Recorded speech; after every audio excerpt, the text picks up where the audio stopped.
This episode is sponsored by Sir Lancelot LLC, also known as SLA Capital, which, if you didn't know, is Dan and I's private lending company. So yes, we are sponsoring our own show, but what you're going to do about it? It is our private lending company that offers hard money and DSCR loans to real estate investors of all types. So you can be a new investor, an experienced investor. You can be buying flips. You can be buying rentals, whatever. We can do everything. And not only that, but the rates that we offer are just as competitive, if not cheaper, than pretty much every other company out there. So whatever big company you've been working with, bring us their term sheets and I guarantee you that we can probably beat it. We have the same connections they do. We just don't have all the overhead and middlemen. So if you want to come and check us out, go to slacapital.com/keys and I will know that you came from the show. And by seeing that you came from here, when you get to closing, you will save $500 on your first loan with us. So slacapital.com/keys, we would love to fund your next deal. There's no magic, hey, ask this question and this will get you the contract. It's really a lot of grit. It's so much harder than all the gurus make it out to be overall. I think that California might be the home to potentially the next president of the United States, Dylan. So you better get used to it. Newsom? You think that's the next president? I do. I bet he will be the nominee. Whether or not he'll be the next president, I don't know, because who knows what the actual country sort of like views. Because I feel like California is like the big bad brother of so many places in the country, right? They're always like, oh, people from California moving here. Like it's always kind of like the Democratic everything, even though it's an economic and financial powerhouse, right? But I bet that he'll be nominated, though. I would be surprised if he wasn't. What's going on, guys? Welcome to today's episode of the Collecting Keys Real Estate Investing Podcast. Don't worry, we're not talking about politics today. We're just wrapping up a pre-show conversation there. I am Mike DeHaan here with my co-host Dylan Cook, and we have a guest today, Alan Braich. I get right. I know what she asked for. Alan. Did I say Alan? I meant Alex. Alex Braich. Max, you can fix that. Yeah. Got those glasses on, bro. You got total Alan energy right now. Good start. It's funny. I've known you a long time. Alex Braich. Yeah. Out of California. Alex is a scale member, and you've somebody that has been building your wholesaling flipping business out in Cali for a little while. And I thought you'd be a fun one to have on the show today because you are somebody that is newer to the space over the past couple of years. And what I thought would be a fun conversation would be to talk about what you are kind of seeing with the struggles, the trends, what gurus are trying to pitch to you out there that's working and what's not, because you're the total target for all the real estate gurus right now. And just have like some grounded reality conversation around building a wholesaling and flipping business in, 24, 25 has been your main focus, right? Which is such a different time than when Dan, myself, and Dylan got started back in 2020, 2021, because the industry's changed, the housing market has changed, the economy's changed. And so you're just kind of going through it with a different experience than we are. So anyways, man, thanks for coming on the show with us. You want to give a really quick intro, kind of your background and what you're working on out there? Yeah. So we've been in the business for about a year and a half, ultimately. We started with scale, direct mail, everything like that. We recently pivoted to cold calling a bit more. And that's been super helpful. We're out here in the Bay Area, so we do every part of the Bay Area. Me and my wife started the business together. And then as we switched away from direct mail, she kind of went to just more paying the bills and making sure the lights are staying on here versus having an fully active part of the business, Mm-hmm. Yeah, but she used to just love being on those seller calls, dude. I remember when you guys came out to KeysCon, that was like her favorite thing. In fact, when we did like the calling roulette, hadn't she like never talked to a seller before? Not once. Yeah, she was the data. Let me do all the back end stuff, and I was the personality. Talk to sellers, go on appointments, everything like that. So she wanted no part of it. Yeah, dude. So I guess with what you're working out there, so you've shifted to the cold calling, away from the direct mail. I know you've kind of tried a handful of different things. In your opinion right now, like what do you think is the most challenging piece of trying to start and build this business in the modern era of this industry? Yeah. So I think you kind of hit it pretty hard. YouTube, Instagram, everything's targeting me, the person starting the business that, hey, you don't have all the systems, you don't have all this, like the deal is going to be so easy to get. Like you should be closing them in one phone call kind of thing. And it's all bullshit. It really is. Like learning from you guys, Yeah. like just throughout the last year, it's all in the follow-up. It's all in there's no magic script. There's no magic, hey, ask this question and this will get you the contract. It's really a lot of grit. It's so much harder than all the gurus make it out to be overall, you know? And I've heard you say it before, like it's a relatively simple business, but it's still hard overall. And that's what everyone's trying to sell. It's like, hey, it's an easy get rich quick scheme overall, you know? Well, one thing I want to emphasize what you just said, Alex, is a lot of them pitch, like you said, I've heard you guys, say this before and it's been true, but you've also learned that from your own experience. Now that you've been in a year, you've done some of the marketing, the phone does ring every once in a while, pretty consistently, but it doesn't mean that you're going to lock up deals. Right. And all of the lists that that pull are pretty much the same. The cold call list, like there is no special anything when it comes to this business. But I do want to ask, when you first got started versus now, is there anything that you changed that you found out that does work in today's market? Yeah. So, we started with direct mail and that was our start with everything else. And this might be controversial on with what you guys have to say, because I know you guys are heavy on direct mail. You guys have had a lot of success. We haven't had the same success with direct mail that we have had with cold calling at this point, and even cold calling myself, And I think a lot of it was I just was not getting the reps in that I needed to be getting in going from a physical therapist going to basically a sales and marketing job. Essentially, I didn't know how much of a sales and marketing business it was moving into it. Right. I didn't have to sell physical therapy for the most part. People were coming into me. They're like, hey, I'm hurting.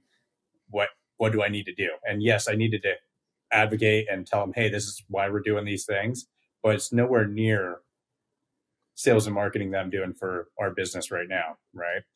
And so switching away from direct mail and going into cold calling, that really gave me the reps, because I'm getting a ton more reps every day and they're so low cost as well. So if I mess up, I'm not burning 300, 200, 400 bucks on a direct mail lead overall,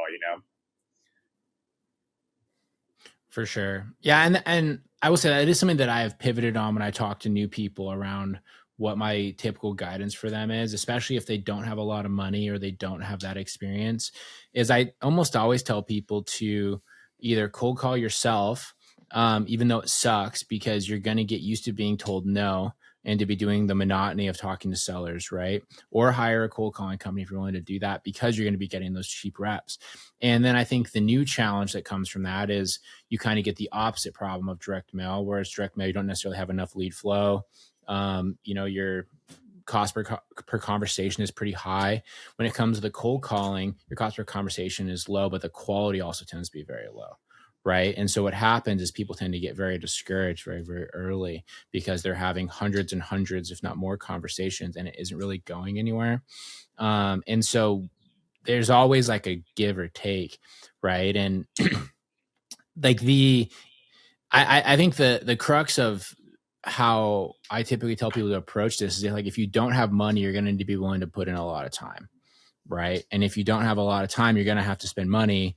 But of course, most people come in and they don't have any time, they don't have any money, and they want like a magic pill, which is where the Instagram gurus come in and offer some pay-per lead bullshit service or some like done for you, whatever, that just doesn't make any sense at all. And so I guess with that being said, if you're looking at your cold calling, like so you started doing it yourself, you hired a company that does it for you. Are you completely done with every other kind of marketing right now? Or are you I am, like mixing it in and that's just like your primary? Yeah. So no, we're just cold calling at this point. And we stopped direct mail a few months ago. It's been like 6 months ago. And we still have leads that we're following up with, don't get me wrong. So those are still in the pipeline for sure. And a lot of my follow-up still. But cold calling is kind of filling the pipeline right now. But yeah, I agree. There's a lot of useless conversations in there as well that you need to get really good at disqualifying people overall, and just trying to make sure, hey, I'm focusing on the ones that actually there seems to be some motivation, but maybe it's not going to be I sell my house today. It might be 3, 6, 9 months down the road, Yeah. Well, and for the audience, I don't know if he said this or not. Alex is in the California area, so it is probably a higher, like a more competitive market, definitely a higher price point than what I'm compared to. So there might be fewer deals, but those deals that you do get should be higher in revenue. And one thing I think I've seen you do well, Alex, just from talking to you and being on social media, is like almost getting the dispo side down before you even have the deals, talking to the buyers, seeing what they want, and really connecting with the people who are going to be on the back end of that transaction when the time comes. Mm-hmm.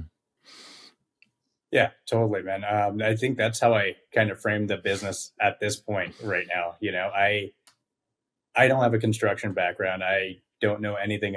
I barely know anything about real estate. I know enough at this point after doing it so many transactions and everything like that. But in terms of construction costs, I really don't have a big clue. So rather than try to make up a price in my head, I'd rather find a few buyers I could trust, run it by them, and kind of figure out where they would need to be. And that just makes the conversation with the seller so much easier, because I'm not second guessing myself overall of like, oh, is this a great deal? Is this not a great deal?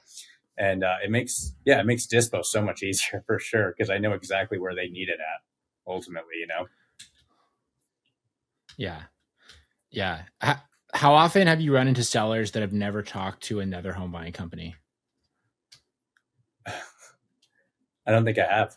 Yeah, they're all talking to someone. Exactly. I think that's one of the biggest things right now that's so different from like several years ago is, and we talked about this thing on the hot takes episode that we did a couple weeks ago, is that every single seller has talked to somebody at this point, right? Whether it's like currently or it's in the past, like they're familiar with the concept of a home buying company. They've already been lowballed by other people. Even if they are motivated, right? They're already like defensive right out of the gates. Cause like, believe it or not, dude, if you go back in time, you used to be able to just like send people a letter. And this is why response rates and stuff were so high. And they'd be like, oh, apparently you want to buy my house. I'm not sure why. That place is a piece of shit.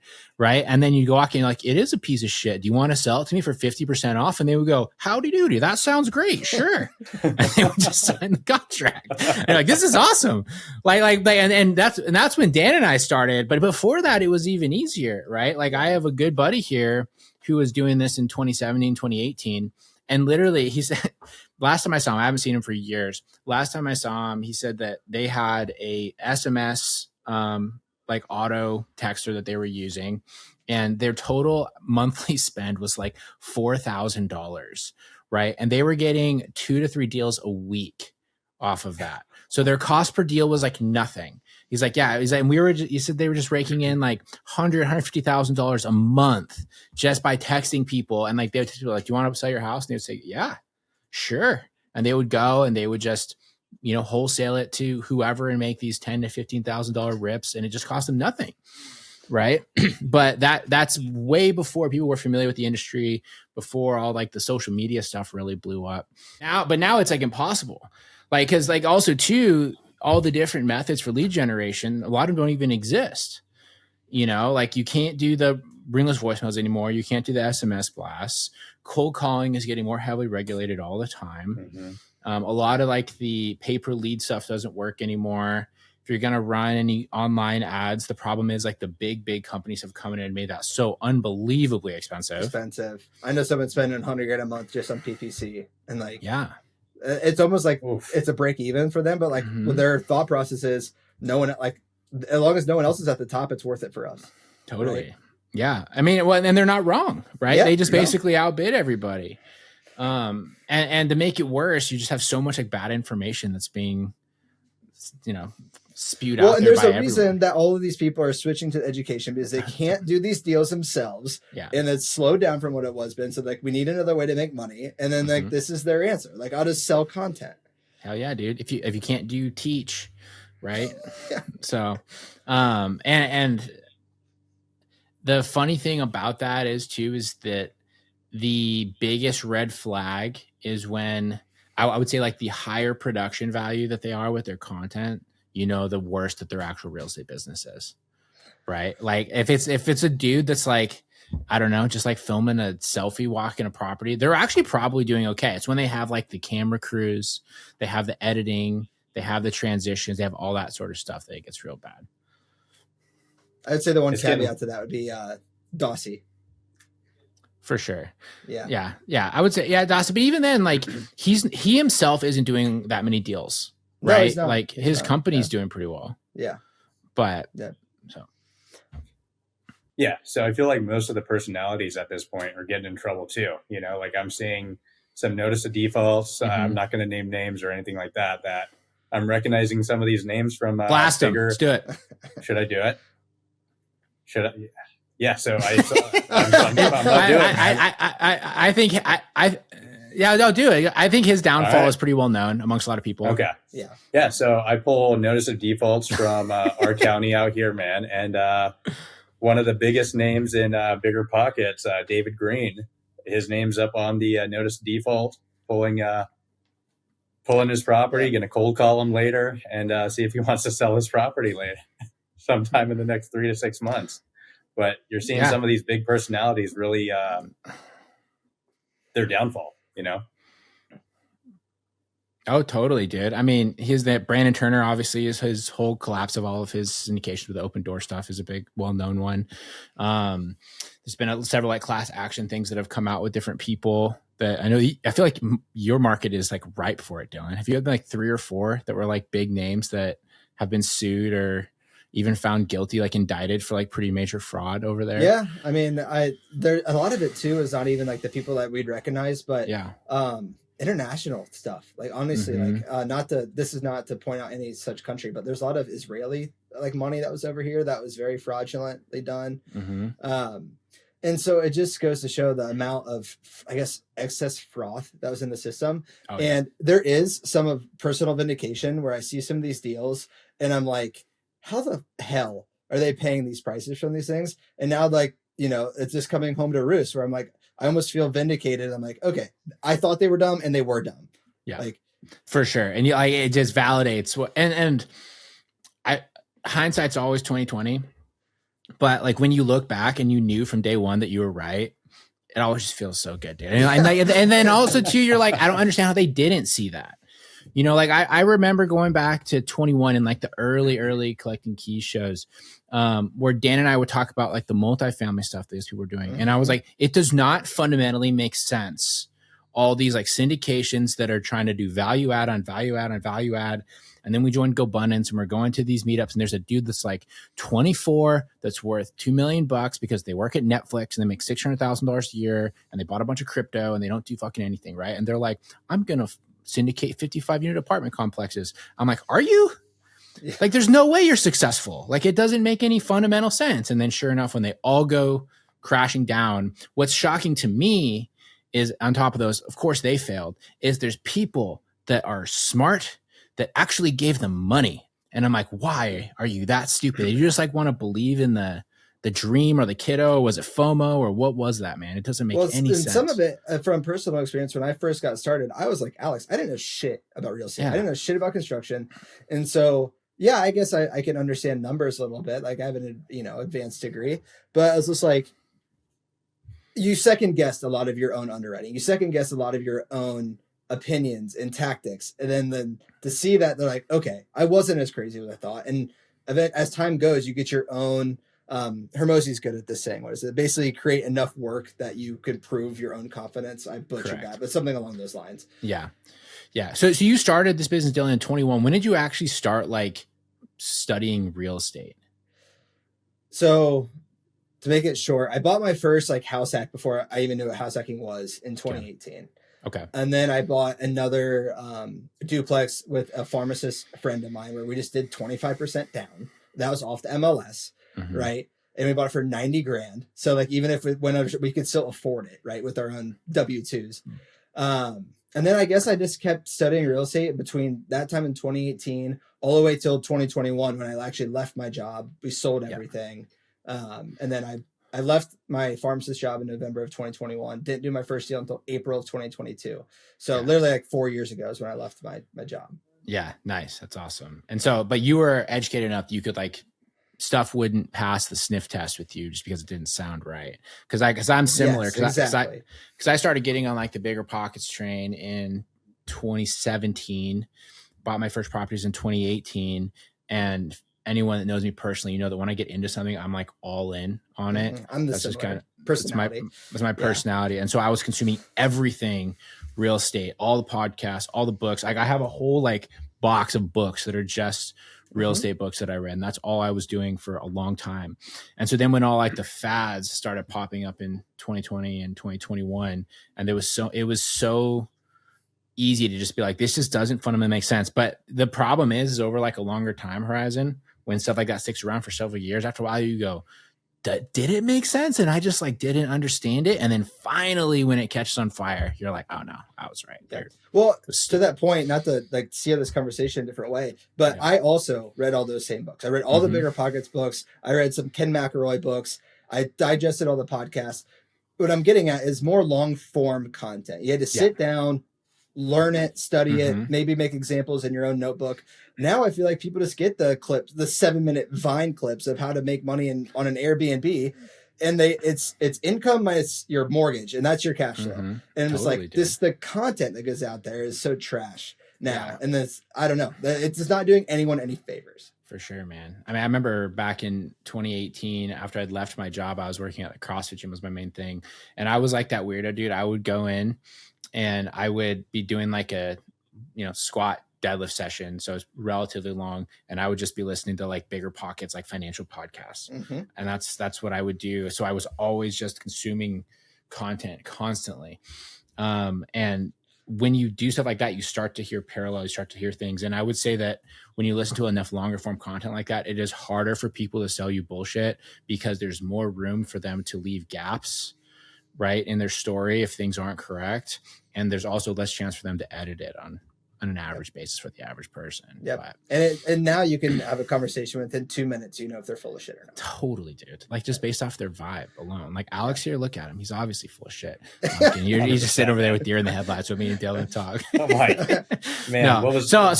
I guess for we're contrary for that. So like when you started learning stuff, I know you came through the collecting keys train, right? You were in a mastermind beforehand. I was, yeah. So what other, like, where have you found your education and stuff from?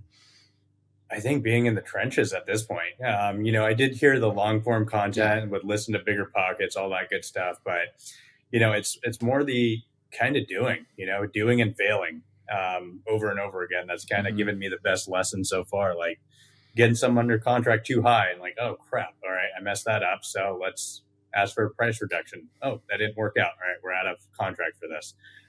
Just learning by asking for help too. I have no shame in asking for help or letting people know I don't know what I'm doing in this sense. Help me overall, and that's probably been the most helpful. Even like before that though. Oh yeah. Gotcha. Like go before that, like before you actually had the confidence to even start. Yeah. Like before you started, like you made the decision to do your own business when you were in like that other group and different stuff. So yeah, it was a lot of Bigger Pockets at that point too, so listening to Bigger Pockets, I was in the other group and they were more focused towards long-term rentals, now more syndication, it seems like, everything like that. And so I did have a coach at that time and, that was super helpful, just having the one-on-one, someone who's done it before kind of teaching you. But before real estate, I always wanted to get into real estate, but I just didn't know how. I didn't know anyone doing it until I went to like a bachelor party actually. And my buddy who was getting married, he introduced me to another guy that was in that mastermind who did real estate and was doing real estate investing. And that's when I started just consuming everything I could because I was heavy into stocks, maxing out my 401k, my IRA, Bitcoin, everything like that. And, one thing I didn't have my hands in was real estate, and it just seemed too tough to get into, or that at least I thought so at that time. It seemed like a big cloud. Like, oh man, I thought I had to put all this money down for a property. I thought I needed to have all this money, who would sell to me at a discount or anything like that. And then seeing you guys do it, I think that kind of turned on the light bulb of just getting around people who are doing stuff that you want to be doing. I think that's where the light bulb kind of went on overall. I would say so, at least. Yeah. I think getting in the right rooms. anyone who understands math, eventually leads to real estate. For sure. Because of the leverage aspect. That's the number one thing. You can't control $100 worth of Apple stock for $20, but you can control real estate. Totally, dude. This is always like, that's one of the biggest giveaways when you know someone doesn't know shit about real estate, is when they post or they like reshare these things that are like, if you bought a house in the Bay Area in 2015, you know, for $1 million, it'd be worth $2.5 million. Now it's like, if you bought it in Apple stock, it'd be worth $7 million. I'm like, yeah, well, that person didn't buy that house for cash. You know, they probably bought it with like, you know, probably honestly like a 5% down loan, and they had to make payments and everything on it. But then what actually happened is their $50,000 or $100,000 they put down on that house grew to $1.5 million in equity, right? Exactly. That's a much larger return than your $1 million that you had to park, that you had to go through the fluctuations of the market that you had no control over. Was Steve Cook, whatever the hell is Tim Cook, is that the guy's CEO? You're like messaging him to make sure that he's taking care of your money over there, right? So he's going to be bumping that stock up for you so that you get the 7x return over 15 years. Like the leverage piece is I would say the hardest one for people to grasp. But you're right. If they understand math at a basic level, that's what makes real estate ultimately a no-brainer from an investment return standpoint. Yeah, and that's how I got started. It's just like, I wanted to be wealthy. I wanted to have financial freedom, and that's why the pitch of the $5,000 a month rentals were the first draw. Until you get into the active business, you're like, okay, I can make $5,000 a month, or I can make $100,000 this month. Yeah, like. The one that really stuck with me was like where I would say like I had my big light bulb moment. I know we just ripped on David Green, but his Burr book, when he at the very beginning of it, he has a section where he talks about when you buy it at a discount and then you refinance all your money out, and like this is what your return actually is on day one. I was like, you can do that. Because up to that point, I had only looked at like houses on the market, and I was like everyone else, where I'm like, well, the house is up for $300,000. If I get it for $280,000, that's a discount. That's great. Like, no, I need to get that bitch for $200,000. Yep. You know, and then once I understood that, that's ultimately what took me to wholesaling, and that's when I learned to create that real value. But you can't do that with anything else, right? Like not at like the same sort of pace, or like there isn't like the same marketplace that just like exists out there. You can technically buy anything at a discount, but not in such like a established, sophisticated industry. I remember thinking in college that I was like, man, our rent, you know, combined is like $2,000 a month to this landlord, but he paid $200,000. It'd take me a long time to get my money back. And like not understanding a single aspect of the leverage piece, or refinancing later on, or getting some of that money back. So it just shows how naive a lot of people start. And totally. To that end, you know, Alex, I'd like your opinion on this, and I guess Mike too, but coming from a healthcare, you know, quote unquote, white collar background, if I told some of the colleagues, my old colleagues, what I do now, they'd be like, you left pharmacy to go walk shit houses in some ghetto ass areas. And I'm like, yeah. And so I don't know. I think it takes a special kind of person, not to like, you know, flatter myself, but like just to leave that cushiness and in intention for a better life and for financial success. Well, I mean, I was in engineering, right? Like it's not that different from pharmacy. And like, I remember when I quit my job at Boeing, it was funny. There was this guy that he was my occasional like cube mate, but he switched offices, so I don't see him so often. I hadn't seen him for a little bit, but the fruit of our conversation was always, how much does it fucking suck to work here? That it was such like a negative, toxic thing. And I had literally gone in. It was like 6:30 in the morning. I had just quit. I'm sailing a meeting with my boss first thing to quit. It was a Friday.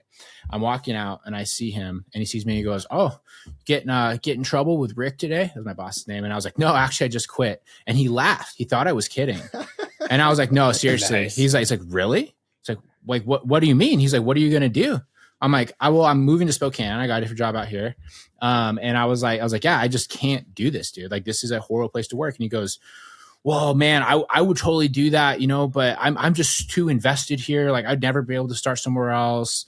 You know, talking about 401k, he had a pension, all this sort of stuff. And I'm like, that's sad, dude, but you're right. And I guarantee you that he's probably still there now, 10 years later, right? He was probably in his 40s. I guarantee he's still there, still miserable, still has another young new employee that he just talks about how much working there sucks every single day. And I would also bet that he would look at what I'm doing right now and he'd be like, well, that's risky. You could lose it all tomorrow. Yeah. Economy, Yep. So, but Alex, I'm sure you faced the same thing though. Yeah, man. I just left my job a year ago. It's been pretty recent, that Kaiser job I had. It was a cushy job.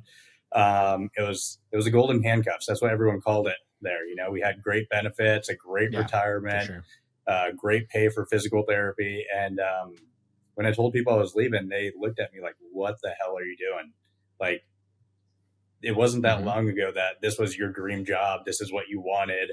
And you wanted to just work your way up the ladder over there and, just be a physical therapist.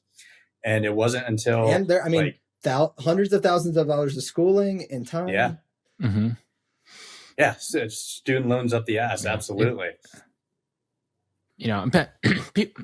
People don't understand that though, and I think that where it really gets you is, like you said, it's the debt piece and then the sunk cost that people have getting into those kind of careers, right? Like, I know in an engineering piece, that's a big part of it, is because when you go to school for engineering, you are so focused in school, you kind of miss out on a lot of college stuff because it is a hard degree to get. Then you get into like these very specific jobs that don't really translate to anything else. And then so when you leave, you kind of are having to reset regardless. I mean, healthcare, I would say, is somewhat similar to that, right? And a lot of it, the education's even longer. So I think that people, they look in the rearview mirror and they're saying, well, I really wish I hadn't done that. But because I did, I feel like I need to continue forward with what I have been doing. Definitely sunk cost bias. But all three of us, at least I feel like, if we wanted to go back to our W-2 jobs, we could probably do it within a month's time. That's what I was going to say too. I'm too far removed. I don't have any of the relevant stuff anymore. Yeah. I've been. So you applied applied for an engineering job. You don't think you get another engineering job? No, I don't. No. I think I could get. Now, I would be worried about my patient's sake if I got another pharmacy job. I would definitely have to study and re-up my my education levels. But I think I could get another job. If I wanted to go back into that field, I would be better off going and applying for like a business manager or like an exec job, right? Or like something at like a higher level, because I bet I could get that because I've run a company now for 6 years. Yeah. My engineering stuff, I don't need like licensing or anything for that, but I'm so far removed from that field, I wouldn't have any relevant experience anymore. I'm not up to speed with like the new rules and regulations, like code changes, stuff like that. Also too, you don't make dick as an engineer anymore, thanks to ChatGPT coming out. And then also the massive oversupply of engineers that came out of college, like shortly after me. Because like when I first started applying for jobs in 2013, there was a shortage of engineers, right? And so it was so easy to get a job. In the 10 years after that, there became a massive surplus, because everyone pushed their kids into engineering, hearing that. And so now there's so many of them out there that they can't find jobs anywhere. No one wants to hire them, and if you do get hired, you're making like $55,000 a year, making less than I got hired in at back, 12 plus years inflation ago. Adjusted. That's a terrible number. That's a terrible number, right, dude, but that's the truth, and it's a weird sort of thing to like think about, but like, I would say if you've been an entrepreneur for a while, unless you have something that's super specialized, like in medicine, you will eventually outgrow that previous opportunity if you ever needed to fall back on it. So that's something to keep in mind. Yeah. Yeah. No, I would agree with that statement. So, because the thing is too, that's kind of independent if you're successful or not, right? Okay. You can be unsuccessful for 7 years trying to build your own business and then be like, well, I guess I got to go back to the coal mines now. And they're going to be like, well, it better be an actual coal mine because you're not working anywhere you used to work. Yeah, I have no doubt that Dylan, I have no doubt you would get a job. I have no doubt that I would still get a job at this point. Like, the only thing that's been they're saying that we're losing jobs like crazy, but the only industry that's continuing to add jobs is healthcare right now at this point. And I have no doubt that we would be able to get a job at this point. But would we want to go back? Absolutely not. Like, I've tasted freedom now, and damn, does it taste good. Well, that's the other thing too, is you learn relatively quickly that you can make like enough money to get by right? And sure, you're not going to be wealthy, you're not going to be saving for retirement or whatever, but also too, when you're working for yourself, you really only need like 1 or 2 really good years, and it makes up for all the 10, 15 years where you were kind of scraping by if you needed to, right? Like in the Go Abundance group that Dylan and I are in, they regularly do this, like what's called 7 to 8. And it's these presentations. Somebody talks about what they did to go from 7-figure to 8-figure net worth. And in almost every single one, there is some kind of like massive event that happens in 1 year where they make the vast majority of their wealth. That can be an economic event like 2021. They owned a bunch of properties and stuff just exploded in value. It can be a sale of a company where they were like paying this with 150 grand a year, and then they sold the company for 15 million bucks, whatever. There's always something. The only times you see really linear growth is when the guy's like 70 years old and he's just been nose to the grindstone, paying himself a decent wage out of his company for 40 years, right? But if it's anyone that's like younger population, they've almost always had a massive increase, but the years up to that are usually very rarely like incredibly fruitful. And so usually I would just add to that, it's usually like a decade plus of just nose to the grind, and then it's a hockey stick. Absolutely, right? Or it's not even a freaking hockey stick. Sometimes it's like a freaking, was it like a stalagmite, right? It's just like straight up like in a fucking cave. So Alex, to kind of round out this conversation, if you were so like with what you know now, what's your advice for like other newbies that are trying to get into this space, to cut through like all the influencer sort of guru noise that they're pitched every single day without their knowledge? Yeah. So I think the big first one is you're not going to be able to do this without doing the hard work. You're going to have to put in the hours regardless. There's no system. There's nothing that's going to make this easy to where you don't have to do a ton of work. It's a lot of work. And I would say the biggest thing I learned. Oh, go ahead. I'll say, what do you think that work is, like specifically? Yeah, that's what I'm. So basically getting on the phone. So you need to talk to property owners. I think that's been the thing we were lacking, is we would wait for leads to come in, but I wasn't proactive in the aspect of going out and finding my own leads, getting on the phones early and trying to, just build my day by talking to more and more folks. I think the more folks you talk to, the better you're going to get at your sales. And by sheer volume alone, you're just going to stumble into a deal. If you do enough volume, you're going to get a deal. It's just, you have to actually put in the work, and consistently too. That was a big issue early on too, is I would start cold calling and then be going well for a week or two and then falling off because of some other life event. But now I'm just making it basically every day I have to be on the phones, cold calling, prospecting myself, and then calling my leads is how I'm kind of setting everything up. You're not going to do well by avoiding the hard work.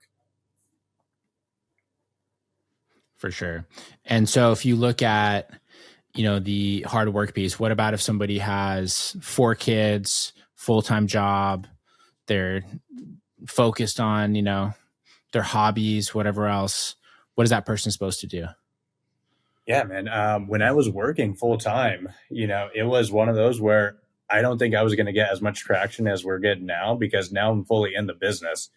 They can still be successful. It might take longer, like it did with me right now. I'm not, by no means am I saying we're super successful yet, but now that I'm able to put in my full effort into our business, and I'm all the way in our business, we have taken off considerably compared to the year prior. Like I'm going to say this, and I'm going to keep the revenue numbers out of it because I want to.